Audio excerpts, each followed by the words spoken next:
Good evening class. Good evening everyone.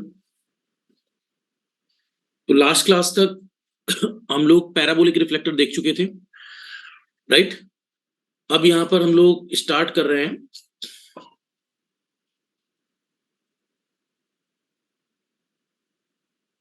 Next aspect. Yes, that is horn antenna.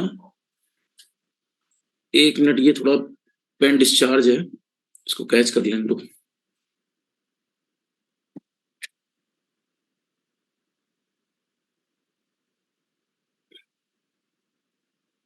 अभी देखो just मैंने।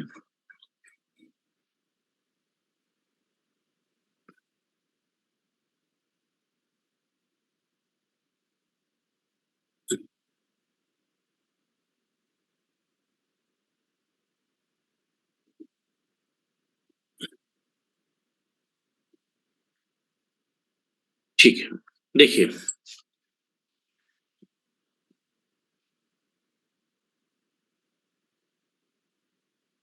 Next मैं बात कर रहा हूं इस समय हॉर्न एंटीना की।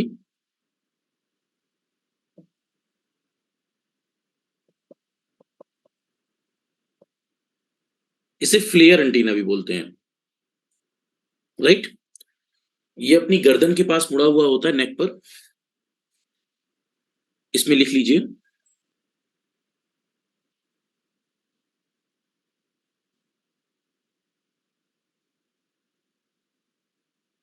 Horn antenna. यही तीन मेजर होते हैं। हॉर्न एंटीना are constructed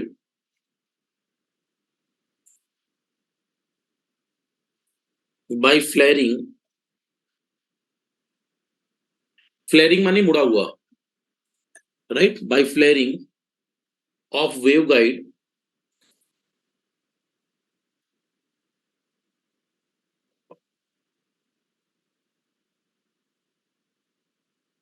अगला, it increases the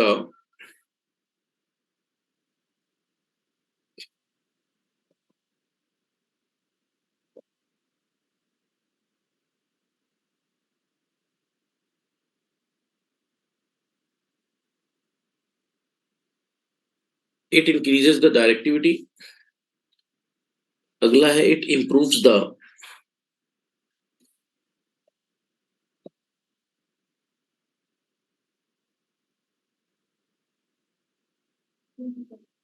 impedance matching.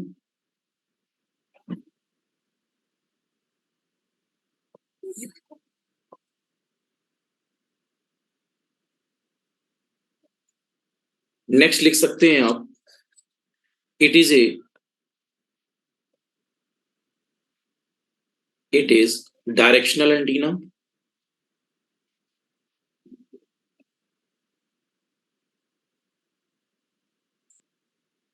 So it can be utilised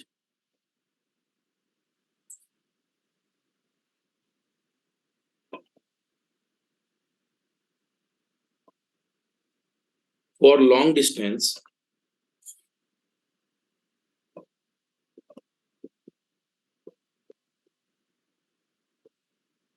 communication.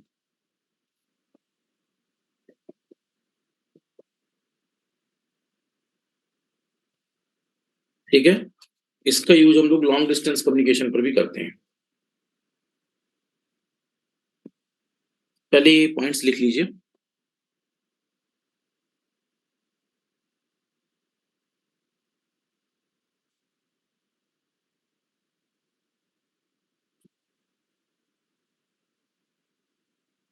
ये 4 बेसिक पॉइंट है।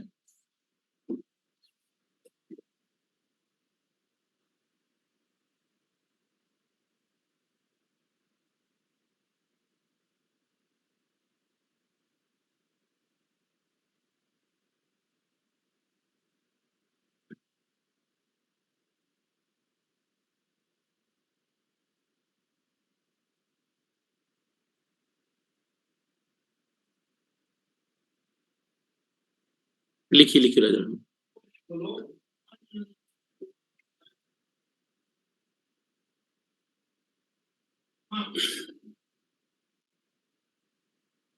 देखिए,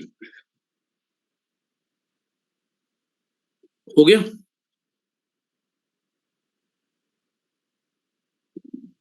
बहुत स्लो लिखती हो राजा रानी आप।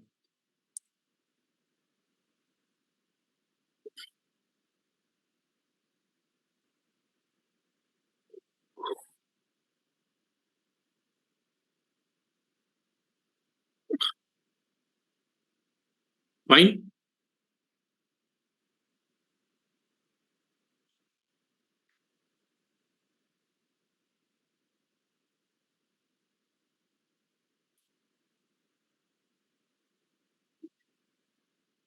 तो राजा रानी अब फोटो खींच लो।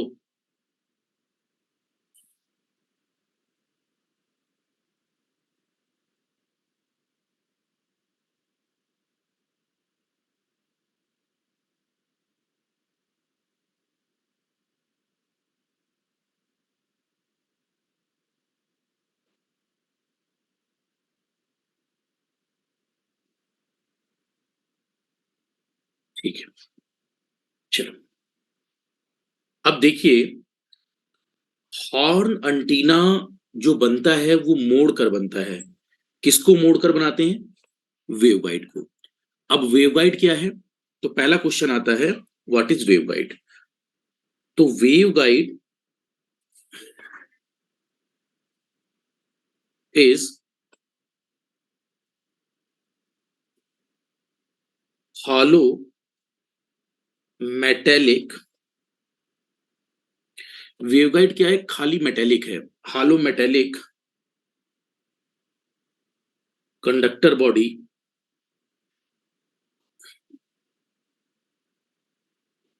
which is used to radiate electromagnetic power।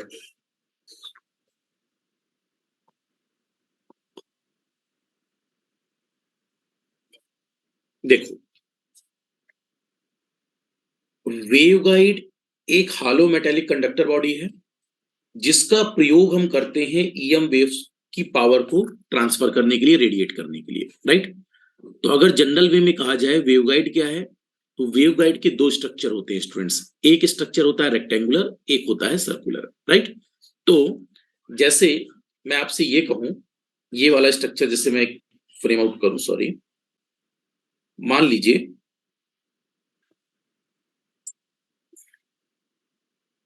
से मैंने आपसे कहा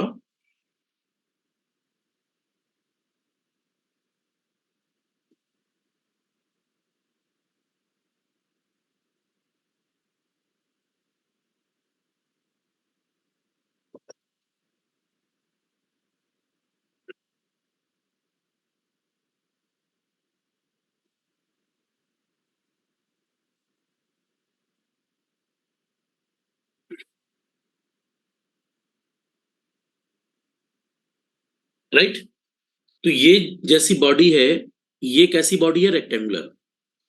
रेक्टेंगुलर डब्बा देखते हैं जैसे माचिस का डब्बा, मैच स्टिक बॉक्स, तो वैसे ही इसे क्या कहते हैं हम लोग? वेवगाइड।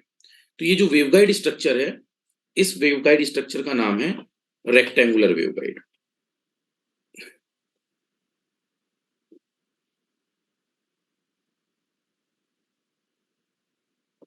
और अगला स्ट्रक्चर है, बना लो इसको।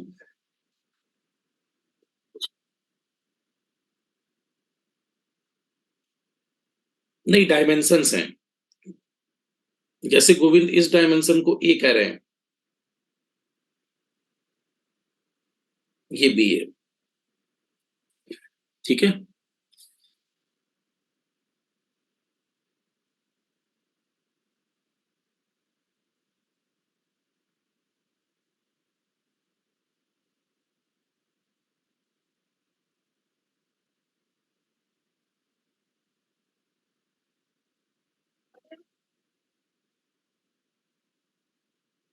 अब देखो, एक दूसरा स्ट्रक्चर भी होता है, इसे सर्कुलर बोलते हैं, ठीक है।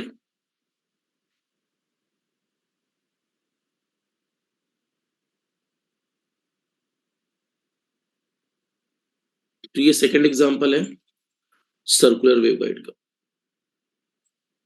ये पाइप जैसा होता है, ठीक है, जैसे टनल देखते हैं पाइप, ऐसा स्ट्रक्चर होता है सर्कुलर वेवगाइड।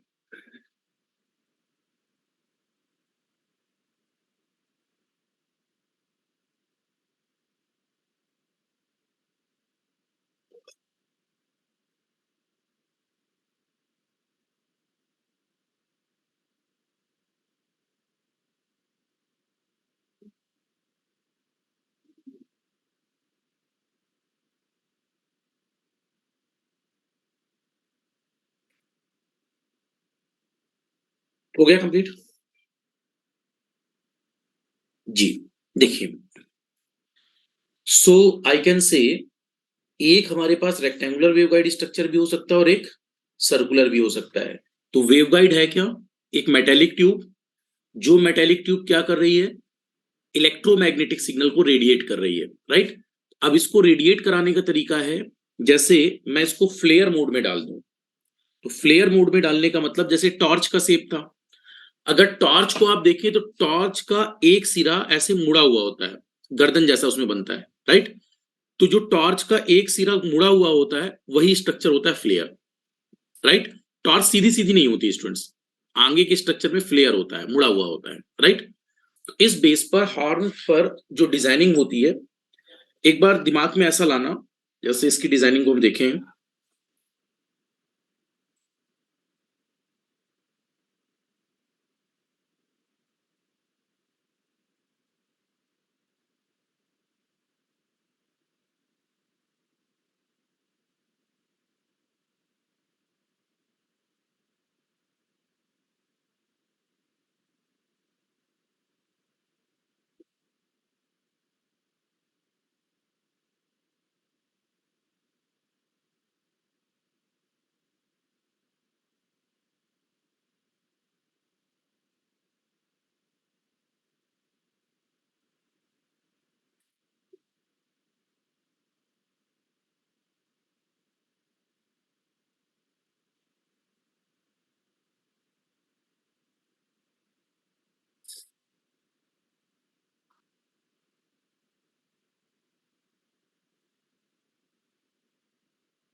राइट, देखो, ये एक हिस्सा है, ये एक माचिस का बॉक्स है जिसका एक हिस्सा है, राइट। अब इस एक हिस्से से अगला स्ट्रक्चर मैं एक और जोड़ देता हूं।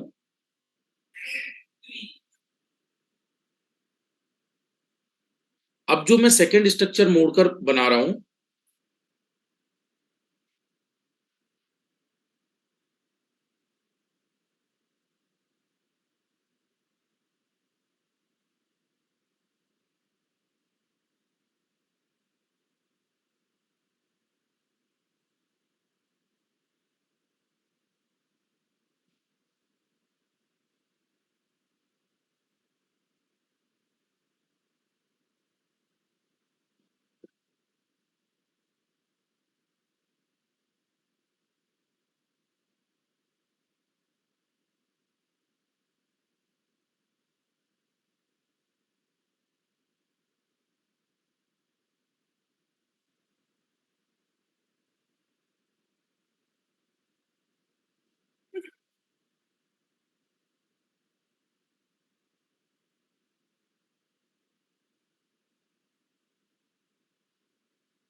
इसको कुछ बॉक्स टाइप में बनाने की कोशिश करें अगर हम लोग,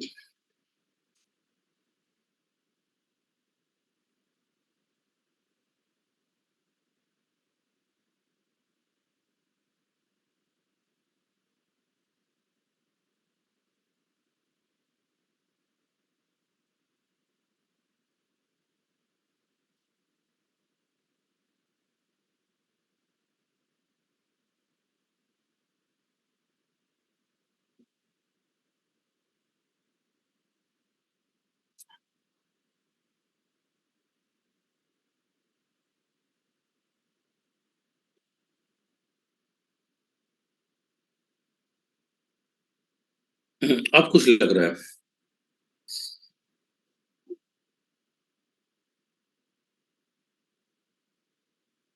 अब इसमें ज्यादा कहानी मत सोचना, राइट। आगे की बॉक्स को खुला हुआ जैसा बनाना है, जैसे कोई गोविंद आटा चक्की, हाँ वहीं से है ये स्ट्रक्चर, समझ रहे हैं? ऐसे फ्लेयर मुड़ा हुआ, ऐसे बॉक्स और फिर ऐसे खुला हुआ। वो 3 डायमेंशन में मेरी आर्ट इतनी स्ट्रांग है नहीं, जितना मैं सोच पा रहा हूँ समझ पा रहा हूँ उतना बना दिया मैंने।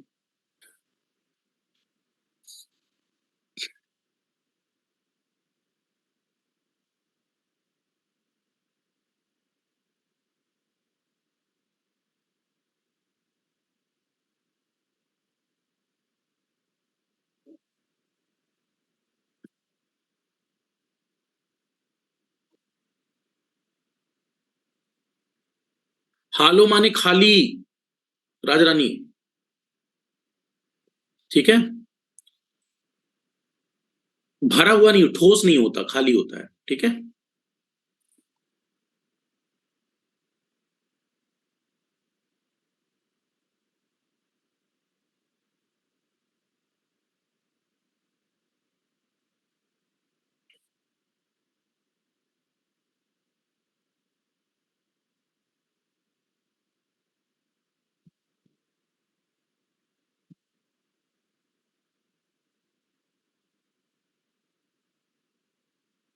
ठीक है,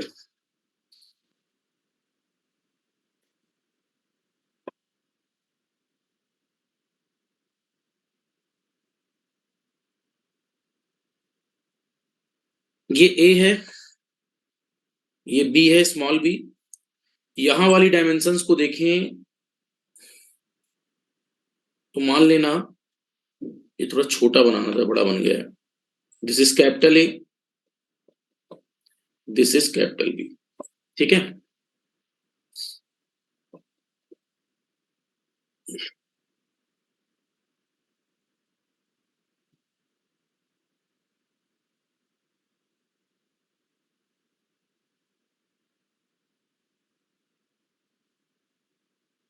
चलो अब सुनो, सुनिए, ये वेवगाइड है, और वेवगाइड का लगभग जो बेसिक रेजिस्टेंस बनता है वो 50 ओम बनता है, 50 ओम।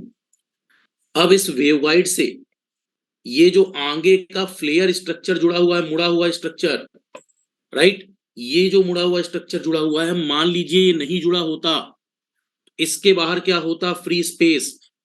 और फ्री स्पेस पर जो इंपीडेंस ऑफर बनता है वो 377 ओम बनता है।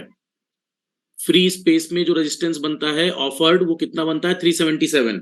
अगर ये ना लगाया जाए तो यहां कितना रेजिस्टेंस ऑफर होता है, 377। इसका मतलब डायरेक्ट अगर सिग्नल्स को हम लोग एक्यूमुलेट करें तो ये रिफ्लेक्ट होकर वापस आ जाएगा, राइट।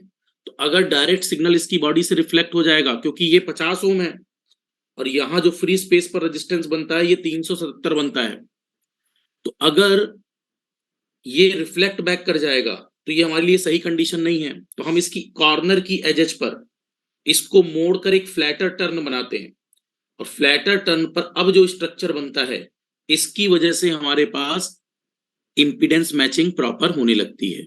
अदरवाइज फ्री स्पेस पर देखिए राजरानी, यहां जो फ्री स्पेस अगर होता तो फ्री स्पेस पर कितना रेजिस्टेंस बनता है, 377। इंट्रिंसिक इंपीडेंस इसे कहते हैं, प्योर प्रतिबाधा, राइट। ये वेवगाइड की लैंग्वेज में होता है।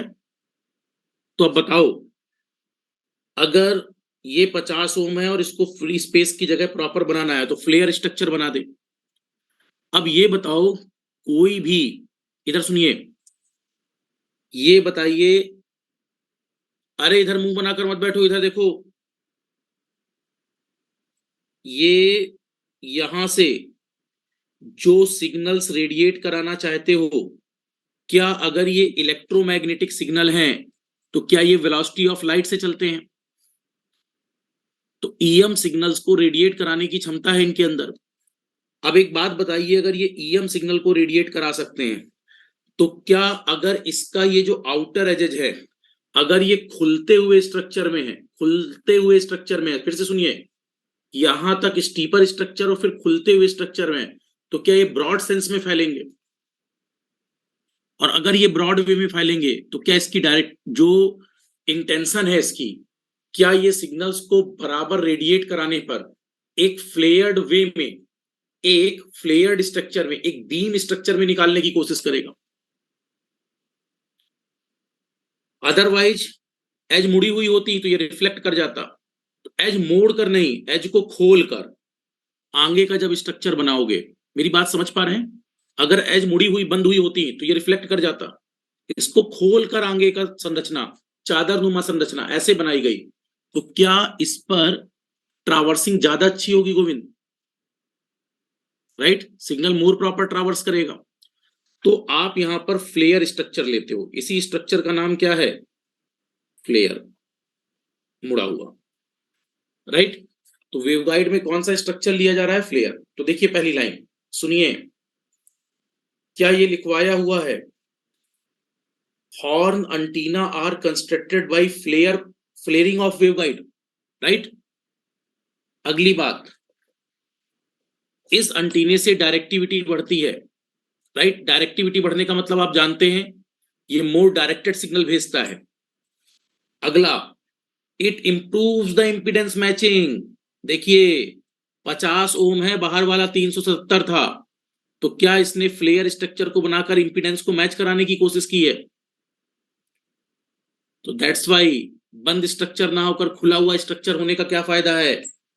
इंपीडेंस मैचिंग को कराने की कोशिश करता है। अगला, इट इज डायरेक्शनल एंटीना, यह एक डायरेक्शनल एंटीना है, so that it can be utilize for long distance communication.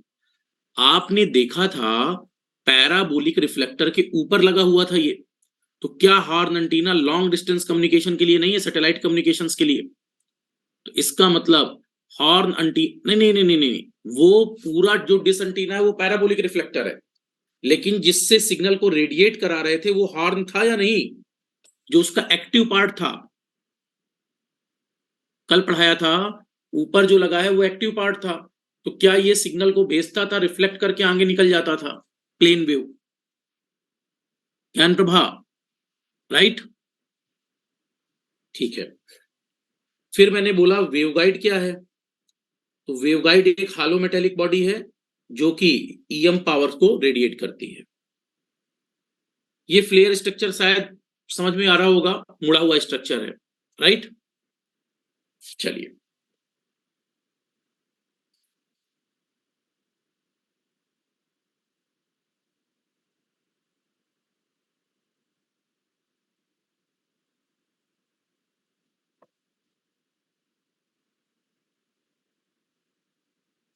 अब ये बताइए,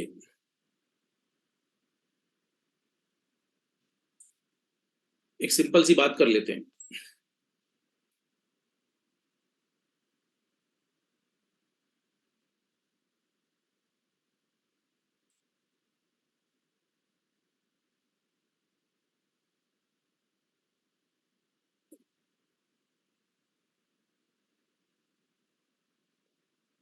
देखिए, ये हमारे पास ये जो डिस्टेंस थी ये स्मॉल ए थी, ये स्मॉल बी थी, लेकिन क्या आउटर बॉडी पर ये जो फ्लेयर स्ट्रक्चर है, अब थ्री डायमेंशनल नहीं बना रहे हैं, वो बनाने में भी टफ पड़ जाएगा, समझाना तो बात की बात है, ऐसा बनाए जो आप भी समझ जाओ और मैं बना भी लूं। हाँ, दोनों बातें हैं, राइट। मान लेना है सीधी लाइन है,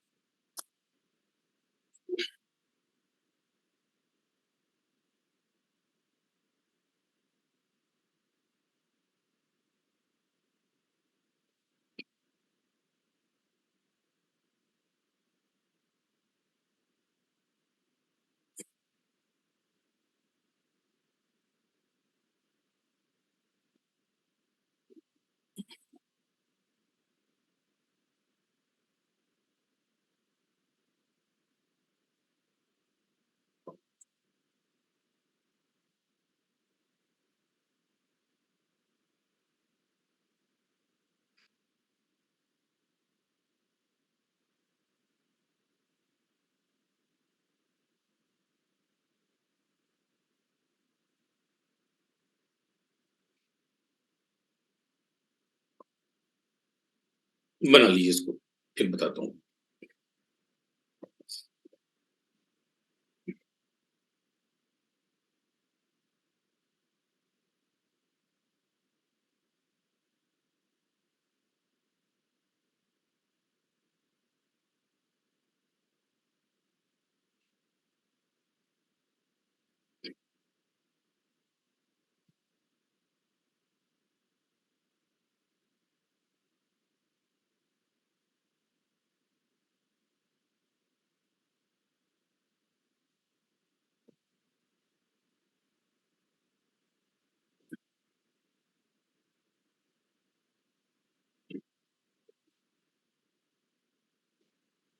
ठीक है गोविंद, ठीक है, ठीक है।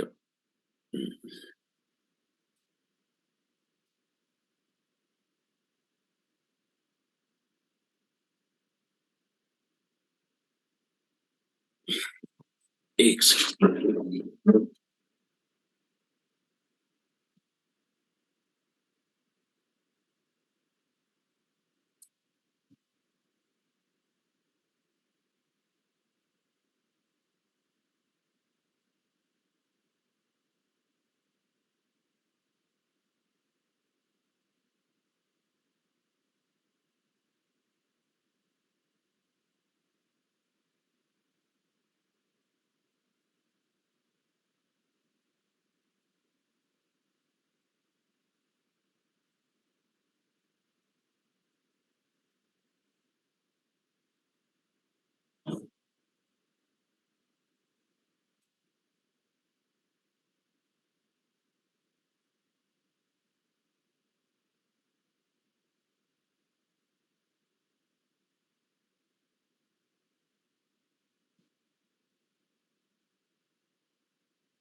देखिए, अब इस बात को अंडरस्टैंड करिए।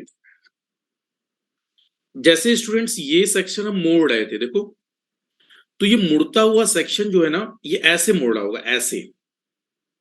इधर देखो टॉर्च का शेप, वास्तव में जो टॉर्च का शेप होगा वो ऐसे मुड़ा हुआ होगा स्टूडेंट्स, राइट। तो अगर आप इसका सर्कुलर आर्क देखें, इधर देखो, तो ये ऐसे होगा, राइट। अब आप ये सोचिए, ये वाला जो आर्क है, तो यहां तक की लेंथ अगर एल है, तो ये वाली लेंथ कितनी होगी, यहां तक, ये भी एल होगी। ये यहां पर जाकर ये भी लेंथ कितनी होगी, एल होगी। तो क्या स्टूडेंट्स, अगर मैं इसको सीधी लाइन स्ट्रक्चर से बनाता तो डेल्टा ई की एरर आती या नहीं आती, रेक्टेंगुलर जैसा लेकर ही बना देता, राइट। तो एक्चुअल लेंथ कितनी है, एल। नहीं नहीं, मोड़ी गई लेंथ, फ्लेयरिंग लेंथ, इसे फ्लेयरिंग लेंथ कहते हैं। यस गोविंद, ये जिस लेंथ पर मोड़ा जा रहा है वो कौन सी लेंथ है, फ्लेयरिंग लेंथ, वो ऐसे है ना। तो ये जो एक्स्ट्रा लेंथ दिख रही है वो क्या है, डेल्टा ई। फ्लेयरिंग करते समय जो डिफरेंस आ रहा है एक्स्ट्रा, ठीक है। मतलब आना कितना चाहिए था, एल। टोटल था, जो टोटल जब मोड़ते हो तो मोड़ते समय एज का इतनी इतनी एज का फर्क आएगा, इसे डेल्टा ई कहते हैं। डेल्टा मतलब स्मॉल वैल्यू, ठीक है। तो टेक्निकल वे में थोड़ा सा अगर हम बात करें तो यहां पर दो बातें निकल कर आ रही हैं। कैपिटल एल को कहा जा रहा है फ्लेयरिंग लेंथ, फ्लेयरिंग लेंथ। इसके बाद जो थीटा है यह फ्लेयरिंग एंगल है, मुड़ने वाला एंगल, फ्लेयरिंग एंगल। ये टोटल थीटा, ये देखिए फ्लेयरिंग एंगल कितना है थीटा, तो क्या ये थीटा का आधा नहीं हो जाएगा ऊपर नीचे। अब इसके बाद डेल्टा ई सम एरर है, delta E very small value, very small value, ठीक है, बहुत छोटी वैल्यू है।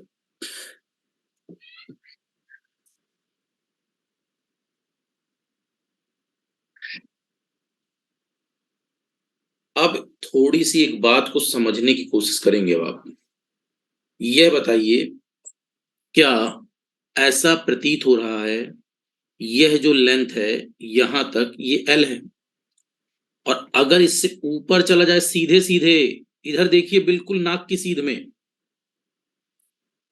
तो क्या ये परपेंडिकुलर लाइन है? और अगर ये परपेंडिकुलर लाइन है और यहां ये मिल रहा है, तो क्या ये हाइपोटेन्यूस है, जिसको आप महाभारत का कर्ण के नाम से भी जानते हैं, राइट। ये वाली वैल्यू, ये वाली वैल्यू और ये वाली वैल्यू मिलाकर क्या एक राइट एंगल ट्रायंगल जैसा प्रतीत हो रहा है? तो देखिए अब, नाउ यूजिंग या taking right angle triangle,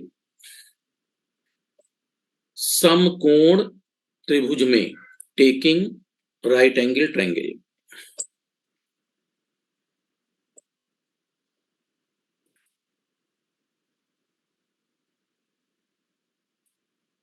taking right angle triangle, देखिए अब जब राइट एंगल ट्रायंगल बनाए हम, ये हम लोग अपने समझने के लिए अब बना रहे हैं। देखिए ये वाली लेंथ मुझे लगता है क्लियर है, एल है, और यह वाली लेंथ ऊपर वाली a/2 है, और इसकी एक्सियल डिस्टेंस पर यह एंगल θ/2 है। यहां तक की लेंथ एल है और यहां तक की लेंथ डेल्टा ई है। और अगर यह समकोण त्रिभुज है तो क्या, कौन सी थ्योरम थी वो, Pythagoras, using Pythagoras identity, this square plus this square should be equal to Mahabharat Karna square, right. इस समय पढ़ रहा हूं मैं कर्ण की कहानियां, बहुत इंटरेस्टिंग पात्र है ये, राइट। अरे नहीं, सुनो, ये सब बहुत मतलब आप सोचो, छोड़ो, अच्छा ये भी छोड़ो, कहां से आया होगा, क्या हुआ होगा, जिसने लिखा है, जिसने बनाया है, जिसने सोचा है, वो भी अपने आप में बहुत बड़ी बात है। समझना स्टूडेंट्स, कहा जाता है कि कलयुग जो है, हम लोग बाद में आए और ये हमारे से पहले की बातें हैं, हमारे से पहले की बातें, और मतलब ग्रंथों में लिखी हुई मिली हैं। तो ये जो ग्रंथ ग्रंथ आए, इसमें इनके बारे में जिसने भी सबसे पहले लिखवाया होगा, सोचा होगा, जो भी है, कितना टॉप क्लास सोचा होगा इस लेवल की। अरे अब बनती है ना हॉलीवुड पिक्चरें, अब सब बनता है, पहले जब जिसने सोचा होगा उसकी क्रिएटिविटी सबसे ऊपर है। पूरे वर्ण व्यवस्था है ना, ये सब बांटना, ये सब सोचना बहुत अच्छी, मतलब स्केलिंग लेवल की बात है। अभी नहीं, अभी नहीं, इन सब पढ़ने का टाइम है 60 साल बाद, 60 साल बाद पढ़ना। ये उम्र का वह दौर है जिसमें आप सबसे ऊपर वाली क्षमता में होते हैं। आपके सुपर हीरो आपके फादर हैं, जब तक आप 8-10 साल के होते हो। दुनिया में उनसे बड़ा हीरो आपको कोई नहीं दिखता। और जहां आप इस उम्र में आए, 15 वाली उम्र में, हाँ 15 से 25, तो फिर आपको लगता है आपसे बड़ा हिटलर कोई नहीं, आपसे ज्यादा नॉलेज किसी को नहीं। उनके हर कदम में आपको लगता है कि वो उतना सोच नहीं पा रहे, और वो ऊपर से हंसते हैं। वो सोचते हैं कि उन जो कर रहे हो वो तो जानते हैं कि क्या कर रहे हो। वो अपने एक्सपीरियंस से कह देते हैं ये मत करना, क्योंकि वो आपकी लिमिट जानते हैं, क्योंकि आप उनके अंश हो। तो वो जानते हैं कर कितना पाओगे, इसलिए वो आपको समझाते हैं। और जहां आप 35 के पड़ाव पर जाओगे, फिर आपको लगेगा यार आपके पापा ही, हाँ वही सुपर हीरो हैं। समझ गए? वो सुपर हीरो थे, हैं, स्टिल रहेंगे। ये उम्र का पड़ाव होता है, उस समय आदमी मानता नहीं है। अभी आप लोग उसी उम्र के पड़ाव में हो। अभी आपको ये लगेगा उनसे ज्यादा बड़ा एनिमी आपका कोई नहीं है, वो आपकी बात नहीं सुन रहे, नहीं तो आप तो नासा में बैठे होते। समझ गए? हाँ, ये होता है।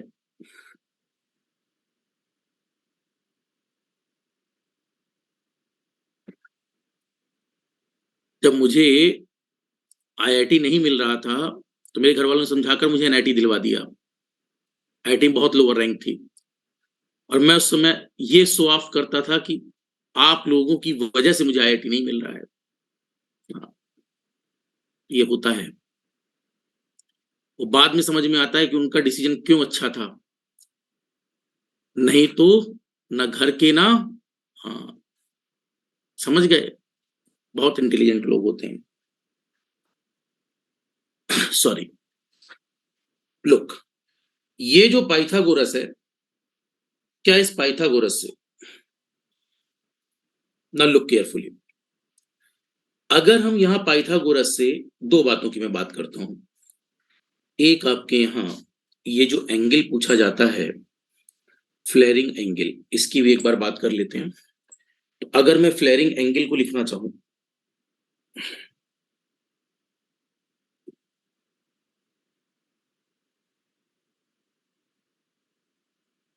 ये जो एंगल बन रहा है, तो अगर मैं tan θ/2 निकालूं, तो बताओ tan θ/2 कितना आएगा? क्या ये वैल्यू जिस परपेंडिकुलर बाई बेस होगी? तो आई कैन से a/2/l। तो θ/2 कितना आ जाएगा? tan inverse a/2l।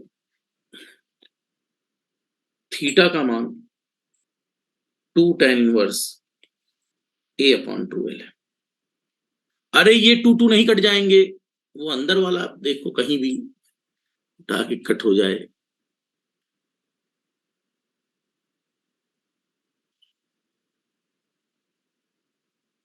देखो देखो राहुल, कुंफू एफएम ऐप में सुन रहे होंगे सर।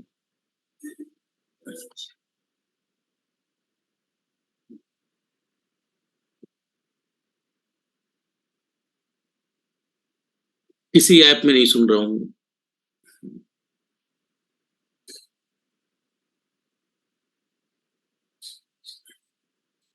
क्लियर हुआ ये एंगल थीटा?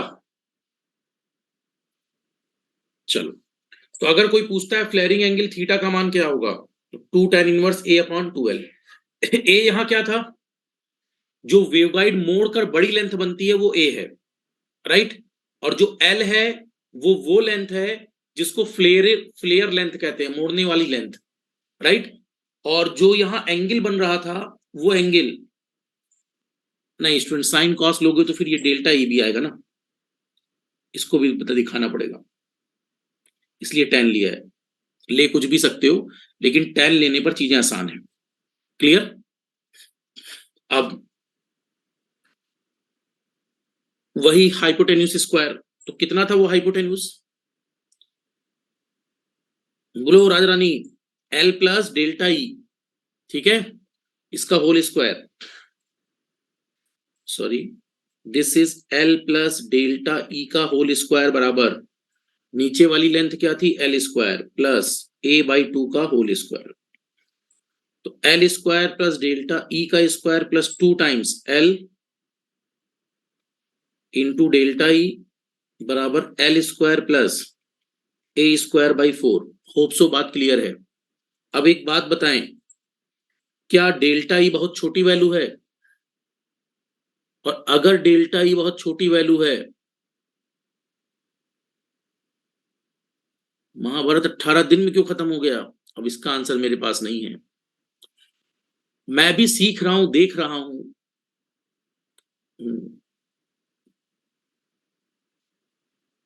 कुछ भी है लेकिन है इंटरेस्टिंग।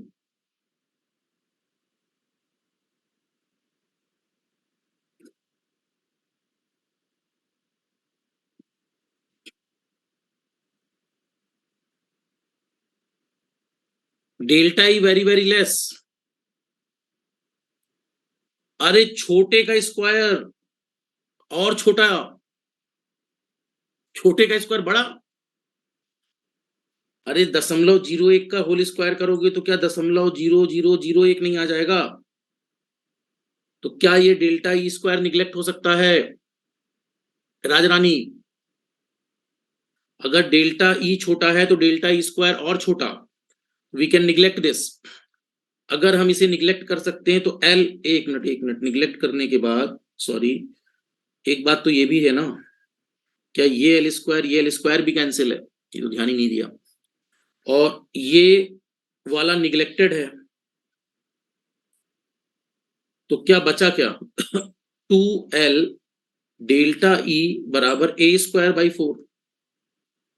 अगर कोई फ्लेयरिंग लेंथ एल के बारे में पूछे तो क्या ए स्क्वायर बटे में 2 × 4 8 इंटू डेल्टा ई।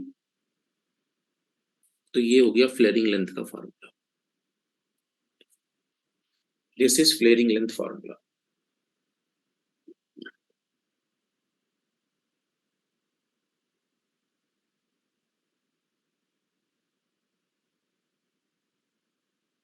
ये क्या है, धाम जा रहे हैं? ये कौन सा धाम है?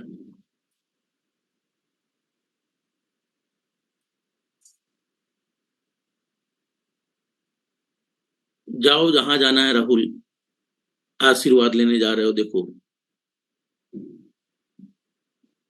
ठीक है, राइट। ये हुआ यहां तक। फ्लेयरिंग लेंथ के बाद देखो, ये जो फ्लेयरिंग लेंथ है इसका एक फार्मूला निकल कर आया, A square upon 8 delta E, right. अब ये अगर फ्लेयरिंग लेंथ है, फाइन, तो फ्लेयरिंग लेंथ के बाद दो चीजें निकाल चुका हूं मैं, एक ये फार्मूला और एक ये। अब डिजाइनर से कहा जाता है डिजाइन करो। तो देखिए, डिजाइनिंग एस्पेक्ट को थोड़ा समझिए। देखिए स्टूडेंट्स,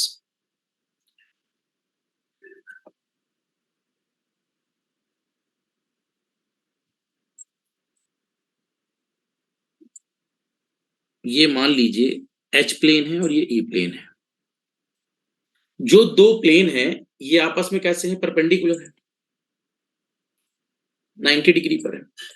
तो ये जो रेक्टेंगुलर वेवगाइड था, तो इसका एक फैक्टर क्या है? ई है। एक क्या है? एच है। एक एक्स भी होगा, राइट। तो ई प्लेन और एच प्लेन की अभी मैं बात कर रहा हूं। तो मान लो ये प्लेन, सॉरी, एक्स है, ये वाई है। अगर वेवगाइड ऐसे बनाते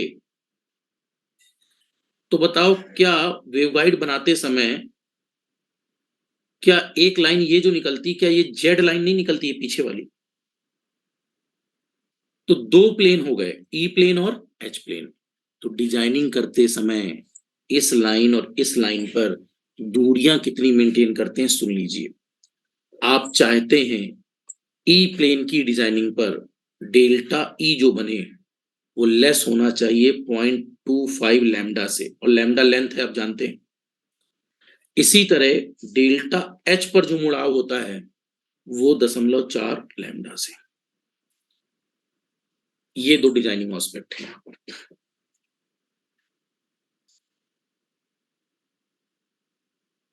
ई वाला छोटा, एच वाला उससे थोड़ा बड़ा। लैम्डा लेंथ एल से कंपेयर कर देना।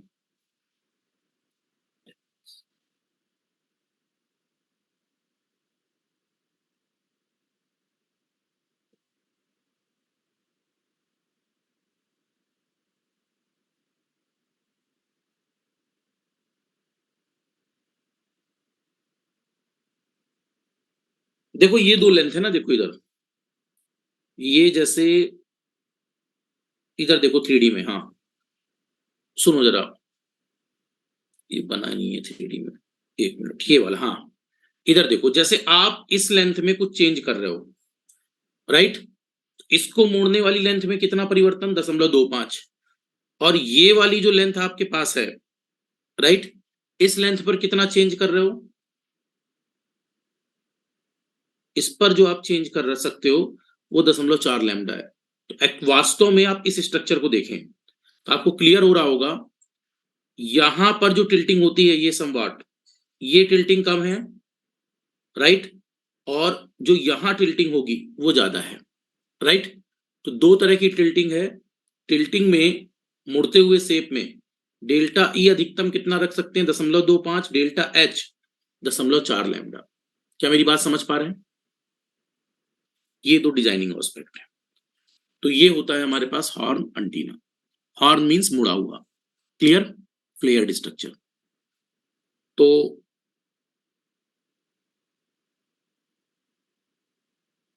इस पार्ट्स के बाद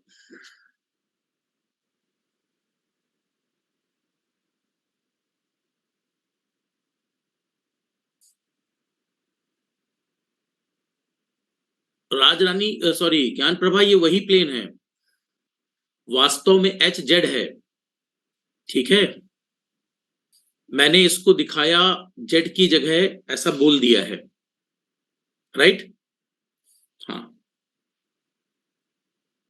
क्योंकि आप लोग एक्स वाई देखना जानते हो इसलिए एक्स वाई बोल दिया है। वास्तव में जो एच प्लेन है स्टूडेंट्स, वो कहाँ है, वो जेड एक्सिस है, राइट, वो भी 90 है, और जब आपने शेप बनाया मुड़ा हुआ ही बनाया है। देखो ये जो स्ट्रक्चर हमने मेंटेन किया, इसने हमारे, अब ये तीनों एंटीना कवर हो गए। पहला जो एग्जाम के लिए फ्रूटफुल है ज्यादा, यागी-उडा, अगला है पैराबोलिक रिफ्लेक्टर, राइट, और थर्ड वन जो समवॉट ज्यादा पूछा जाता है वो है हार्न एंटीना। ये तीन एंटीना यहाँ पर मोर फोकस्ड है, राइट, इन तीनों को आपको कवर कर लेना है। So this will and your antenna topic and your communication. अब आप लोग ऑब्जेक्टिव कर डालें इसके, ज्यादा थ्योरी के अंदर ना जाएं अब, राइट। ऑब्जेक्टिव क्वेश्चन सब आप लोग परफॉर्म कर लें। ऑब्जेक्टिव में अब कर लो राहुल जो भी है, अब जो ऑब्जेक्टिव हैं आप लोग अपनी तरफ से ट्राई कर लें, राइट, और ऑब्जेक्टिव की मैं सीट आप लोगों को भेज दूंगा, ठीक है, ऑब्जेक्टिव की एक सीट भेज दूंगा, उसका उसमें सॉल्यूशन भी होगा, वो आप लोग एक बार कवर कर लेना, ठीक है। मोर ज्यादा बेटर होगा वहां पर ऑब्जेक्टिव कवर करना। केवीएस का जो पेपर है उसका शायद आप लोग का आ चुका है, मतलब डेट क्लियर ही है। तो केवीएस के लिए आप लोग ज्यादा कोशिश करें डिजिटल, ईडीसी, एनालॉग, और जैसे मैंने आपको एएम एफएम पीएम जो पढ़ाया है, राइट, और डिजिटल कम्युनिकेशन पढ़ाया है, वो कर लें। फिर बोली क्यों दिया मैंने कि भेज देंगे, है ना, Govind start, digital electronics, EDC, analog, ये वाला पोर्शन आप लोग कवर कर लीजिए इसमें ज्यादा, और कम्युनिकेशन आपको रिलेवेंट कवर करना है, एएम एफएम पीएम और डिजिटल कम्युनिकेशन ये ज्यादा कवर करना है। इसके अलावा जैसे छोटे छोटे टॉपिक है, सैटेलाइट हो गया, ऑप्टिकल फाइबर हो गया, ये बहुत ज्यादा वेटेज में नहीं आएंगे, एंटीना हो गया, ये थोड़ा थोड़ा आप लोगों को कवर कर लेना है। कुछ अगर पार्ट, जैसे मैंने आप लोगों को ऑफलाइन में बताया था माइक्रोवेव, तो वो थोड़ा सा माइक्रोवेव में आपको चीजें देखनी पड़ेंगी, कुछ छोटे छोटे टॉपिक्स थे। देखो गोविंद और रत्ती का सेम रिप्लाई है, चलो मैं याद रखूंगा, एक स्क्रीनशॉट ले ही लेता हूँ इसका ताकि याद रहे। चलो कहो तो डीपी में लगा लूं, लोग पूछते रह जाएं। चलिए सॉरी इसको कवर कर लेना आप लोग, राइट। बाकी टाटा बाय बाय। जो जिसको जो डाउट रहेगा वो दे कैन आस्क। हाँ डिजिटल कल से रहेगा रहेगा रहेगा ये वाला। अब कुछ रिवीजन भी कर लो स्टूडेंट, नहीं तो मैं पढ़ाता ही रह जाऊंगा। चलिए ओके, ठीक है, दैट विल कंप्लीटेड। बिल्कुल Rahul. Okay bye bye. Okay okay bye bye. Thank you. Good night.